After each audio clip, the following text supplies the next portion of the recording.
Welcome back, everybody. David here, joined by Matt Leck. How you doing, brother? I'm doing well, David. Good to be with you. And very thrilled, as always, to have our good friend Matt Huber on. Matt Huber is the author of Climate Change as Class War. Really appreciate you hanging out with us a little bit today. Always happy to. Thanks for having me. I realize this is a bit of a podcast power panel. So we got a Dave and two Matts.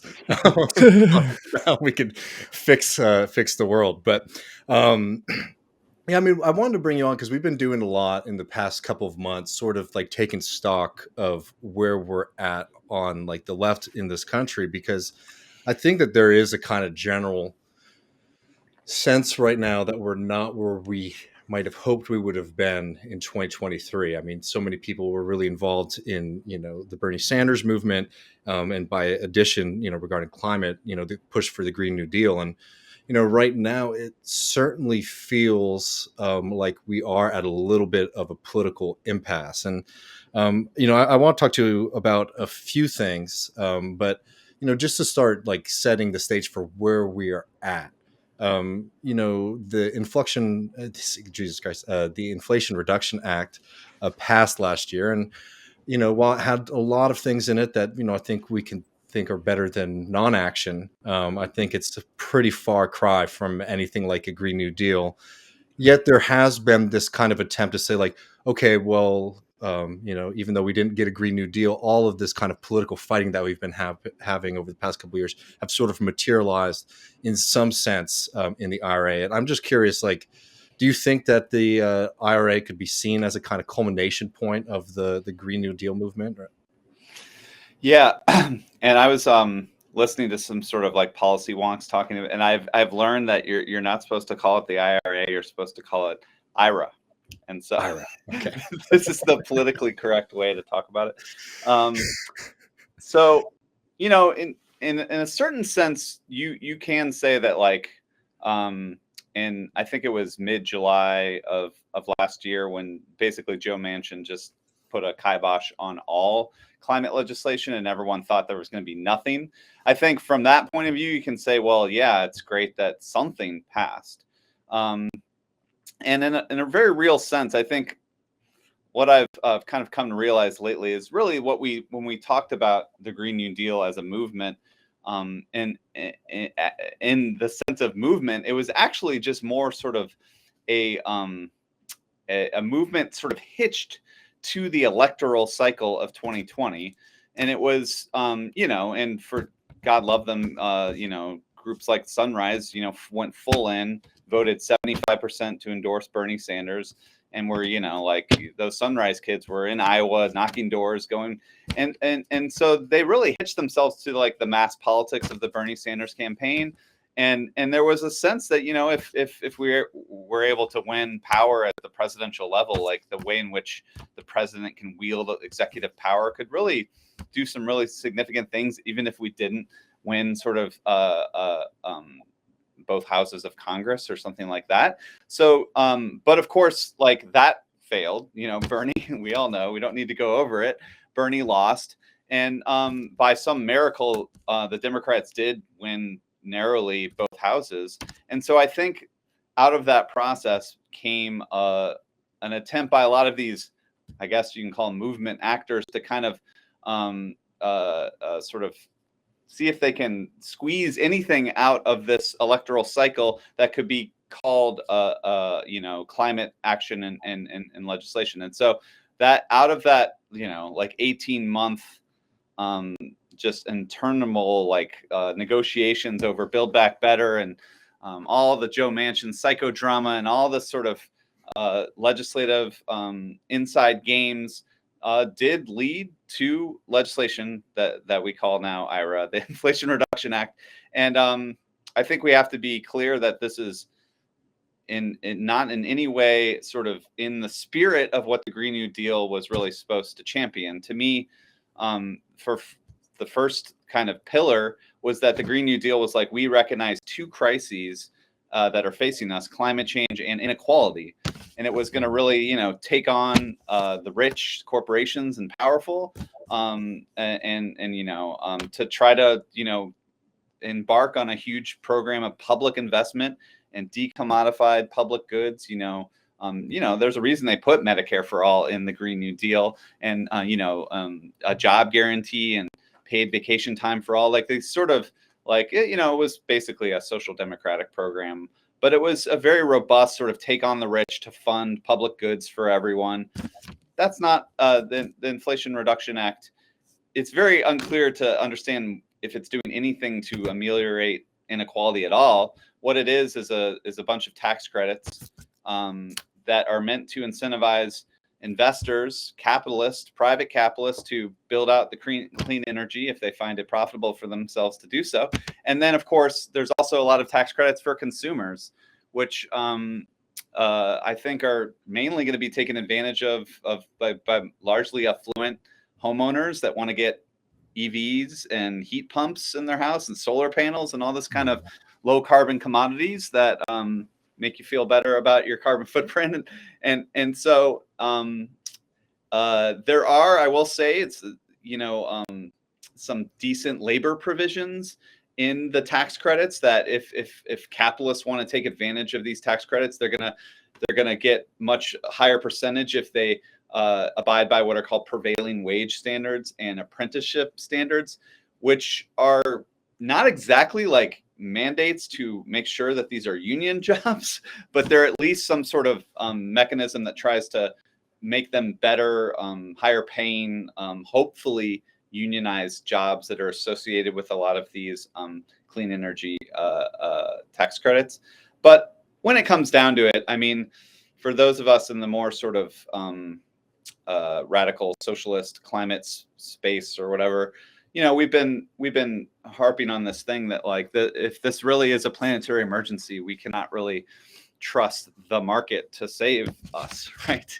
And for all this big claims that this is a new post-neoliberal era of industrial policy, and ultimately tax credits are just carrots that are just being thrown out to private market actors and hoping that they take those carrots and then in the private market freely choose to do the good low carbon things. And so there's very little in the way of direct public investment to build out the solutions to this.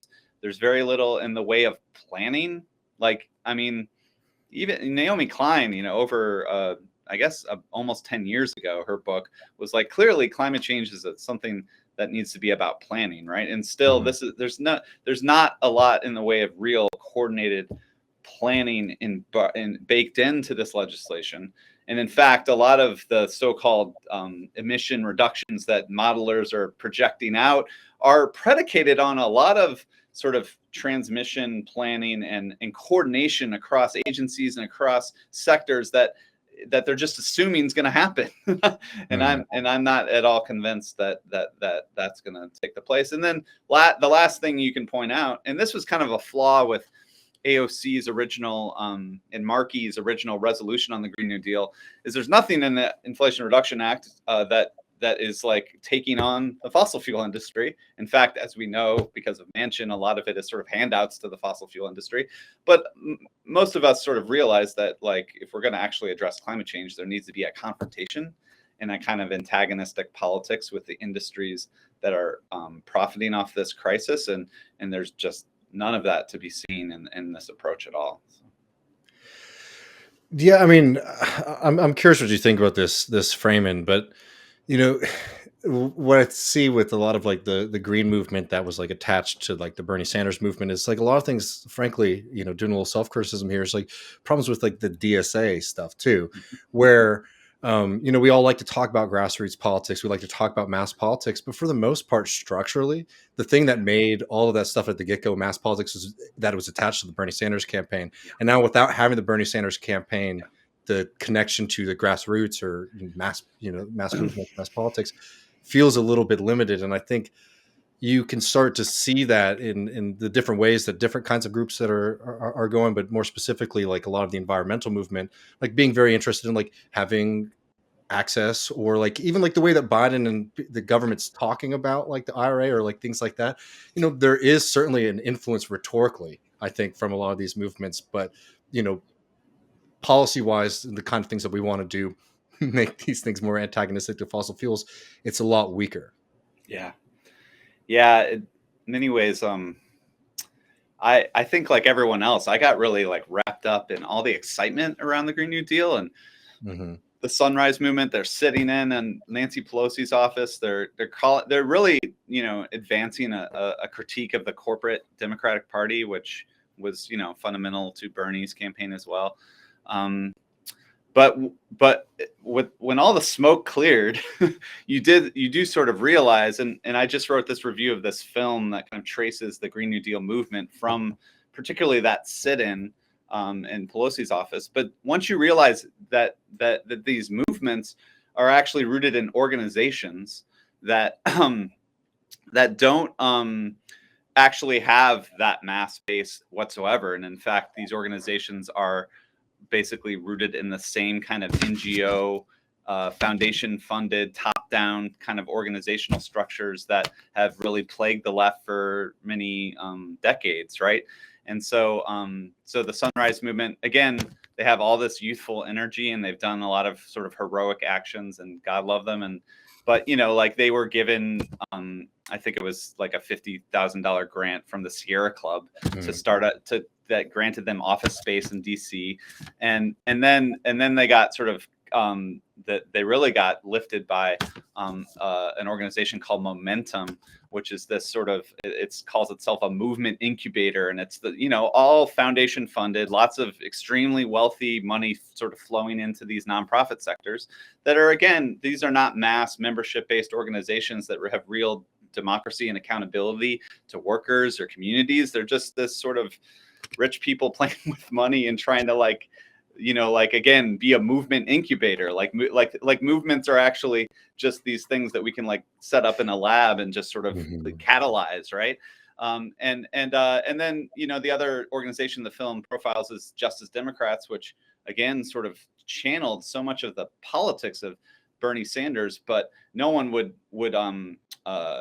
suggest that Justice Democrats is a mass membership based organization that's really building kind of extra electoral power, or power outside of just running candidates in the electoral arena. And so you see that these two organizations sort of don't actually have much of a mass base and aren't really channeling much of a mass politics. So when Bernie fails, both of them kind of, I think, revert to this kind of movementism that's just sort of cloistered in these insular academic and NGO circles. And actually, quite stunningly, I learned this by kind of researching the piece, is after Bernie dropped out in 2020, Justice Democrats started their own super PAC, and just sort of it's like, if we can't beat them, join them type of situation. And so they've become sort of embedded in the same kind of big money, corporate money networks that really plagued the Democrats from the start. So. Yeah, I mean, I think that let me just jump in. Like the thing that, for my, I think we all agree, we need the confrontation. I think the problem you see is then I think because of the NGO sort of background of these is because I can understand, let's say you're a perspective of a young Sunrise person who was doing the sit-in, right? It's well, I confronted them, I did the confrontation, and then I guess what I'm saying is the staging for these confrontations is almost as important as getting either AOC or these activists to say we're confronting you right now. And I'm curious what we need to do to get a more fruitful setting for a confrontation. Yeah, what's really interesting is, and I don't think I've really figured this out, is what was it that catapulted that sit-in to be such a mass event that just changed the entire conversation? Some people would say there was this, very famous scientific report from the Intergovernmental Panel on Climate Change, and the month before, that's it was sort of misreported as we have 12 years to decarbonize, or we're all going to burn in hell, right? And so, and of course, you had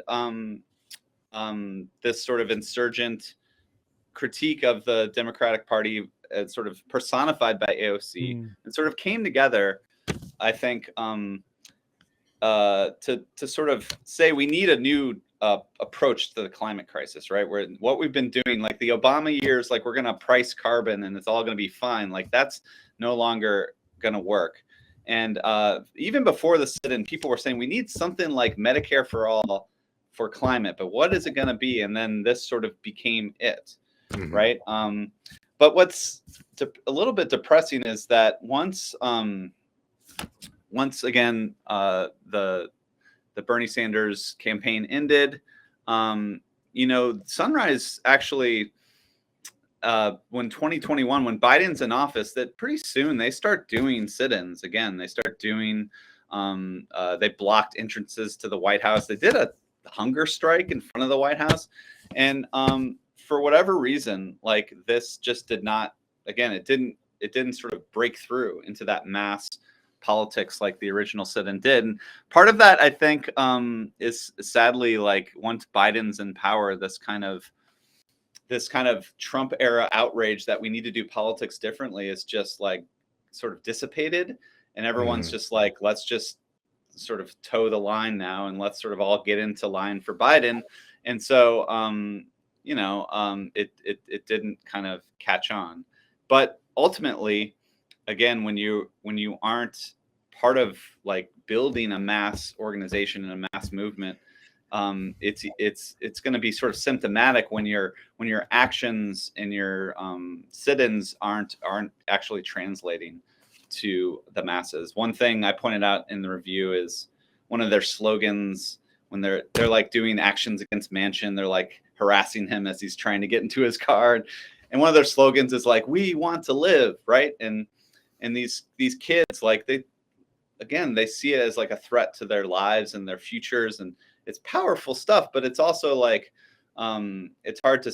It's a very abstract, like we want to live, and this sort of notion that climate change is threatening life for all of us is again not necessarily like the same spirit of the original sit-in, which had signs that said "green jobs for all." Like for people under capitalism, like that's a slogan that people really see, oh, that would improve my life right away. And "we want to live" is sort of like, wait, what? I am living. I don't, so it's you can see in the film as they kind of revert to a kind of moralism around the climate emergency that I think has less traction with the masses of people than something like, we want to give you a job and give you free healthcare would have. So. Yeah, I think that's the most depressing part that you point out in the film is like they fundamentally say, yeah, why do you think this is going to work? Well, we have faith that this is, and like, well, okay, I'm glad you got that.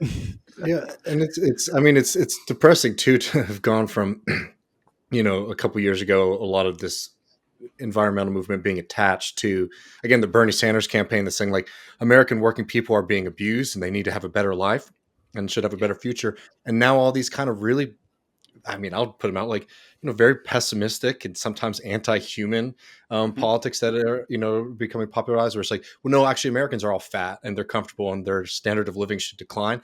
Like, that's not one. I think it's really important to hit 2 points here. One, that's politically foolish. And two, by the way, folks, it's not very ecologically or economically sound. I think a lot of times you can make excuses if you think the science is behind it, but like, I was curious, like, you were sort of hitting on this, was like what we're sort of getting at, but like the long term, the ability to think of the long term, and the kind of like emphasis on how close we are to midnight, to use that phrase, to borrow that phrase.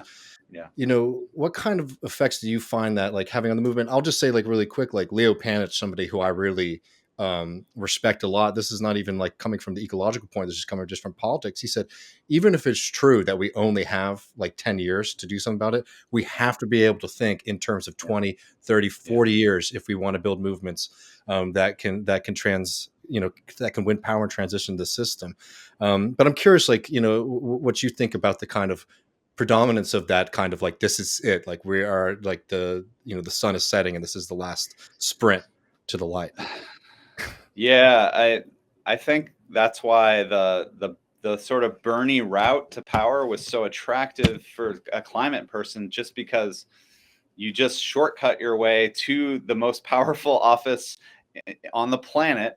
And you can see a lot could happen. Of course, the capitalist class would try to prevent anything he would want to do.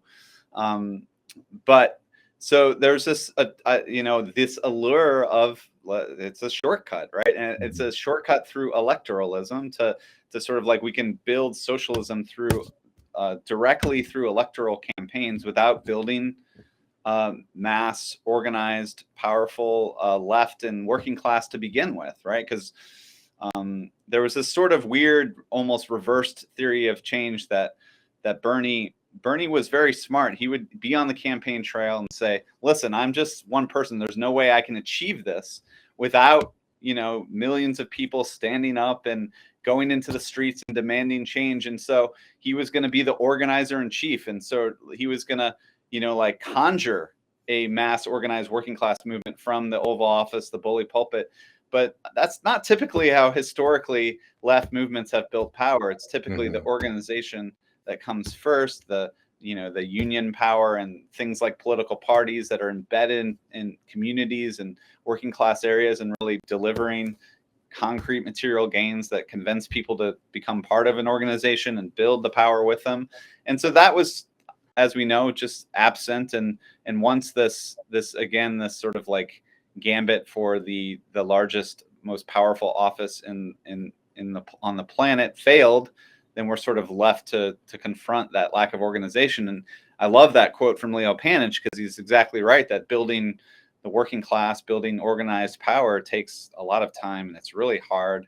And it can't just be conjured because we're in an emergency. It's going to take time. And like, also, I think like politically and like policy wise too, I think that can lead you to some dark outcomes if you're just like, we need to have like a war government kind of thing instead of like building like a New Deal style program. I think existential panic is conducive to thinking through these things. Yeah, that usually does work, don't it? But we keep bringing this up, and I know when we bring it on the program, we talk about this a lot, but like, I want to put some meat on this, Matt, if you could, because on the left, everyone likes to talk about labor and unions, right? They do say, we like unions, we like labor. Yeah. But if you look fundamentally at the politics right now, is like, could you say that like the DSA, Democratic Socialist Movement, et cetera, is very attached to labor? I mean, there's certainly a decent amount of labor members, and I'm not trying to mitigate those folks, but it's nowhere near what you would want to talk about, like if you're talking about a real working class movement. Beyond though, like what I'm saying is like, there's this, oftentimes it's like, it's a moral thing. It's like, we want to have labor on our side because, those are the people we want to fight for. So it'd be good to have them on our side. But like really practically, like for the environmental movement, I mean, why is it so critical, not only for us to have like labor buying into policies that we want to be fighting for, and in the interregnum, like while we're trying to build up the capacity to do that, why maybe we should be listening to people who work in industries like electricity and powering the society? Yeah. There's one thing that I really tried to get across in the book, which is that this is fundamentally like an industrial problem. Like, it's about our industrial system, how we produce energy, how we use energy. And it's about that kind of dirty and belly of the beast of the industrial system. And actually, like for this fossil fuel industrialized system, there is actually quite a bit of, even with the horrific declining union density. I mean, this is a part of the economy that still does have relative union strength and organized power that still exists. But for the environmental movement, I mean, it's risen up in historically, it's risen up in often antagonism with those industrial unions, right? You get a lot of environmental movements has been ultimately about blocking pipelines or coal trains, or sitting in trees to prevent a forest, like logging, and sort of this environmental activism that's Naomi Klein, I'll cite her again. She called it blockadia. This sort of like, we're activists, we're blocking harmful industrial development. That, I think, has sort of infiltrated the entire kind of environmental movement and there's a deeply entrenched kind of feeling that these industrial workers, they're kind of bad and problematic, and that a lot of them, or they have bad faith, like they don't understand the industries that they work in. Yeah. they oppose climate action. They're racist. So there's a writing off of the very workers that are in the heart of the system we need to transform. And unfortunately, I think there's sometimes this convenient sort of thought, well, we'll build a working class movement, but it's going to be the workers that are more like us. And typically that means like teachers and nurses and care workers, right? And there was just an article on this in this magazine Nomia about the new designer economy and this new sort of era of industrial policy.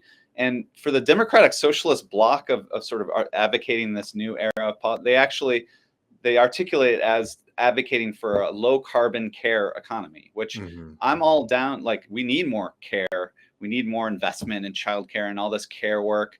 But that's not actually going to solve climate change. If we're going to solve climate change, we're going to need electricians and carpenters and construction workers. And it's going to be about building a whole lot of material industrial infrastructure that's going to have to harness those workers. And as it happens, like, there's reasons why the manufacturing sector or this industrial sector has been more conducive to labor organizing, because it's often requires bringing lots of workers together in centralized areas that have to sort of be together, and then they often organize together. So I think we have to get over this sort of aversion to these industrial unions, these industrial workers, and try to think about grounding our climate campaigns and our climate movements in connection with these workers and with these unions. And you would think that's just socialism 101. They're the workers. They do the work in these sectors. They should lead the way. But it's amazing when you start talking to a lot of these eco-socialists and you bring up that point, they're just like, no, not those workers, right? We don't want to organize with those workers because they're bad, right? And again, it does tend towards a kind of moralism that loses sight of the fundamental socialist point that, we're not saying that these workers are morally better than other people or more marginalized than other people. We're saying that they have strategic power by virtue of their position in these very industrial systems that we need to transform. And it's that objective power that they have is why we should prioritize them, and regardless of their moral beliefs on this, that, or the other thing. And not to romanticize like France too much, but you've seen some pretty exciting examples over the past couple of weeks, right? Correct me if I'm wrong, but like when the main electrical unions was basically doing what I've read is called like Robin Hood policy, where it's like cutting off power to the rich and politically connected and giving free power or cheap power, at least, to small businesses. And like that's power, right? That's like that's exactly literally who you like. We don't have the state, we don't have money, we don't have these things, but you do have people who know how, who have a lot of influence and control over these systems. I actually mentioned this in my book because I learned that union back in 2019 cut off power to Amazon warehouses during the holiday shopping season. That's awesome, because they were once again protesting pension reforms that Macron. So they're doing this not even for their own narrow like wage interest for these work. They were doing it in solidarity with the entire working class of France who's being threatened by these pension reforms. And so and not just in France, like you can see even in the United States when climate campaigns have centered unions, industrial unions in their organizing, they've won. So in Maine there was an incredible coalition that included some DSA chapters, but also really put the industrial unions, the AFL-CIO of Maine was at the center of sort of drawing up a Green New Deal for Maine, and they passed it. There's a similar effort in Illinois for a Climate Jobs Act that I know you guys will appreciate, sort of centered nuclear energy in the climate jobs vision. But it did that because it really had the unions in those sectors on board for the legislation. Of course, they insisted on the nuclear part of that equation. So, for all the deunionization, the crushing of labor we've seen, where I live in New York State, it's quite amazing still how powerful these unions are, and like how if you cross these unions in Albany in New York, like you're just not going to get anything done. So it's a real problem on the climate left in general. And there's an intentionality. I mean, we talked about like the solar industry not as conducive to unionizing. I mean, any sort of Green New Deal should be like that should be a primary requirement. You get it from unionized labor. Yeah, I've been thinking there is some possible provisions in IRA that require domestic content and manufacturing. And to me, like, if there's going to be any union, pro-labor route to reviving labor through climate investment in solar and wind, it's going to be in manufacturing. Like, it's actually having factories that are building the solar panels, as opposed to temporary jobs building solar farms that once they're set up, the jobs are gone. There's like literally, like with these solar farms, there's like 2 permanent jobs that exist once they're all built, right? And it's same for wind infrastructure. So if you can get actual factories that are producing solar panels or wind turbines, that I think could be a route to more unionization, but otherwise not so much. I mean, just from like a national competitiveness standpoint, not having solar factories seems like if I'm playing Civ 6 and I'm preparing for the next like 4 decades, I'm like, I want some of those solar factories locally. But but Matt, like, one of the things that's tough with that even is that, like, and again, like, people I generally support, but you've seen a lot of pushback from squad members on policies that are trying to push for more domestic solar manufacturing. Yes. Because it comes off as like anti-China, and I don't know. It's just like you have to have a little bit of courage and a long view to be able to do these kind of. I don't know. It's just like, for me, that shows like a complete lack of coordination between these members of Congress and some of the people in the movement. I'd like to be more influential. And one of the biggest talking points, if you listen to the sort of climate activist think space, I don't know what to like that. All they talk about now is like, what's the best news is renewables are so cheap, right? and solar's so cheap and winds. And so they almost are like, now look, the market is coming to the rescue. It's so cheap. But unfortunately, if you're a Marxist and you see that there's cheap commodities, there's probably some significant labor exploitation that underlies that cheapness. And so that's, I mean, there's a reason why China has dominated the solar production market. And there's documented horrific labor abuses happening in the supply chain there. I think the green activists are sort of stuck in this like celebration of cheap solar. I wonder how it's so cheap. But like, if you want a labor as opposed to a consumer oriented solar policy where, bougie homeowners can like have those cheap panels to put on their roof, like a labor path would mean maybe it'll cost a little more, but it'll be built here by unionized labor and reinvigorate communities and things like that. So. Yeah, I mean, I think that like,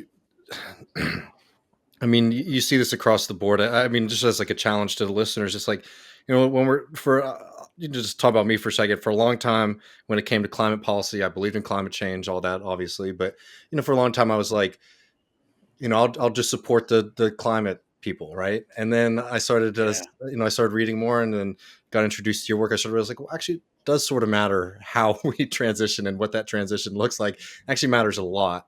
And you have to be able to think. I mean, like, you look at some of the anti-nuclear campaigns, and what's ended up replacing that is a lot of gas or coal.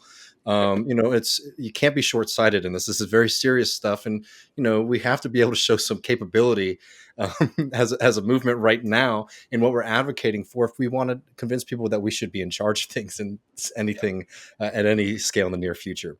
Yeah, absolutely.